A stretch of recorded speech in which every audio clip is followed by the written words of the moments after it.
कभी सोचा है कि अगर इंटरनेट को फिर से बनाने का मौका मिले, इस बार कुछ ऐसा बनाए कि हमें बैंकों या बड़ी बड़ी टेक कंपनियों पर भरोसा ही ना करना पड़े।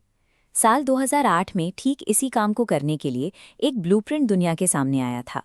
हमारी मौजूदा दुनिया एक पिरामिड जैसी है, जहां सारा कंट्रोल सबसे ऊपर बैठी किसी बड़ी संस्था के पास है। लेकिन इसने एक बड़ा खतरा है। अगर टॉप पर बैठी वो एक चीज़ फेल हो गई तो पूरा का पूरा सिस्टम ढह जाता है। दूसरी तरफ एक मकड़ी के जाले जैसा ढांचा है, जिसका कोई बॉस नहीं, ताकत हर तरफ फैली है। अगर इस जाले का एक धागा टूट भी जाए तो पूरा ढांचा नहीं गिरेगा, बाकी नेटवर्क काम करता रहेगा।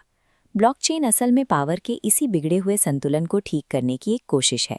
ये कंट्रोल एक संस्था से लेकर नेटवर्क में मौजूद हर किसी में बांट देता है। तो ये मजबूत दुनिया बनेगी कैसे?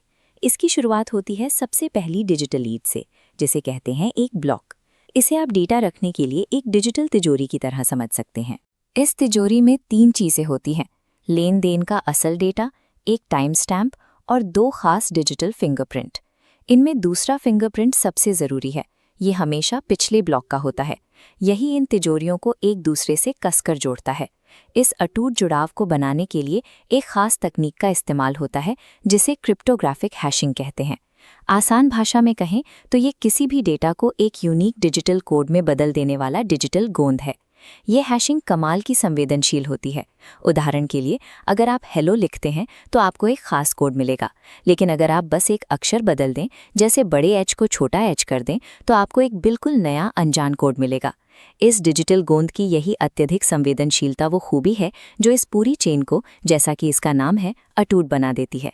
तो सोचिए क्या होगा अगर कोई हैकर इतिहास में वापस जाकर ब्लॉक ए में बस एक कॉमा बदलने की कोशिश करे। जैसे ही हैकर छेड़छाड़ करेगा, ब्लॉक ए का फिंगरप्रिंट तुरंत बदल जाएगा। क्योंकि बी में पुराना फिंगरप्रिंट था, उनका लिंक टूट जाएगा। ये डोमिनो इफेक्ट है। बी के टूटने से सी, फिर डी टूटेगा और पूरी चेन ढह जाएगी। इसे कहते हैं अपरिवर्तनीयता या इम्यूटेबिलिटी। इसका सीधा सा मतलब है कि एक बार कोई जानकारी इसमें दर्ज हो गई तो समझिए वो डिजिटल पत्थर पर लिखी गई लकीर बन गई। कोई भी छोटी सी छेड़छाड़ तुरंत सबके सामने आ जाती है। आप इतिहास में वापस जाकर कुछ नहीं बदल सकते, और यही चीज़ इस सिस्टम को गणितीय रूप से हैक प्रूफ बनाती है। अब हमारे पास ये अटूट रिकॉर्ड बुक तो है, लेकिन अगर कोई एक कंपनी इसकी मालिक नहीं है तो इसे चला कौन रहा है? इसकी सुरक्षा कौन कर रहा है? इसका जवाब है नोड्स। ये किसी एक ऑफिस में रखे सर्वर नहीं है। ये दुनिया भर में फैले हुए हजारों स्वयंसेवकों के कंप्यूटर हैं जो बस एक साथ ब्लॉकचेन का सॉफ्टवेयर चला रहे हैं। इसे एक जादुई गूगल डॉक की तरह सोचिए। नेटवर्क पर मौजूद हर किसी के पास इस बही खाते की एक जैसी एकदम अपडेटेड कॉपी होती है। हर कोई इसे देख तो सकता है, लेकिन कोई एक इंसान इसे कंट्रोल नहीं कर सकता। और ये पक्का करने के लिए कि हर कोई ईमानदारी से काम कर रहा है, सिस्टम कंसेंसस का इस्तेमाल करता है। ये नियमों का एक डिजिटल वोटिंग सिस्टम है जो तय करता है कि चेन में अगला नया ब्लॉक कौन सा जुड़ेगा और वो सही है या नहीं। तो अटूट ब्लॉक्स, उन्हें मजबूती देने वाली क्रिप्टोग्राफी और नोड्स के बीच बनी सहमति, ये सब मिलकर एक ऐसा सिस्टम बनाते हैं जिसे कोई अकेला कंट्रोल नहीं कर सकता।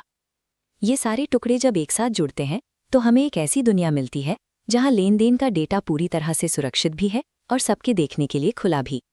ये एक बहुत बड़ा बदलाव है।